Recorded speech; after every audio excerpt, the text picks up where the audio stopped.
Honorable Mayor and members of the City Council, I speak as a property owner in the city. I know I have only 3 minutes, so to stay focused, I'm going to read my remarks very rapidly. Please bear with me. I spent my entire professional career working for county and city government. I retired from the city of Reading after 14 years with them. I led a department that was comprised of nearly 200 employees, roughly 1/4 of the city's workforce. I mention this because I want you to know I am well aware of the challenges facing local government and the difficult jobs you have. I also understand your reliance on professional staff tasked with carrying out your directions for the city.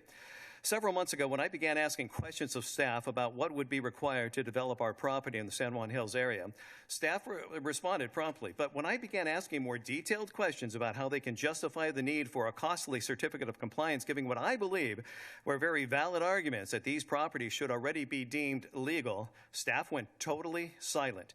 I don't know why a once responsive staff member ceased communication so abruptly, unless he was, sadly, told to do so by his superiors. Also, I was told that our property did not have an improved road. The fact is we have approximately 60 feet of rolled curb, gutter, and roadway in front of our property. And when I asked how 2 other properties with far less curb, gutter, and roadway were deemed by staff as improved, staff responded that they couldn't speak to the other 2 properties. I emailed 2 of you, and suddenly I get an email from the Community Development Director saying he would have a team of people made up of himself, the City Attorney's Office, and the Public Works Department look into my issues. So I figured I may actually get some answers. Basically, all I got were conclusions without addressing in any sort of detail my questions regarding why a COC is necessary. And what criteria does staff use to decide which properties have improved road frontage and which do not? Is Figure 2 of the San Juan Hills Area Plan the basis for their determinations? I doubt it, considering they classified the other 2 properties to which I just referred as having improved road frontage, contradicting Figure 2. Was there a sign at the boundary of our property that told the contractors building San Art that there was no need to follow specifications beyond this point?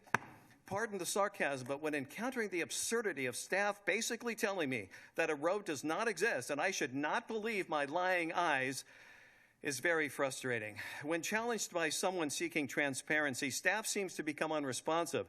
Would explanations expose flawed past decisions that would reflect poorly on staff? There should be no shame in admitting mistakes. The real shame is perpetuating the harm caused by them.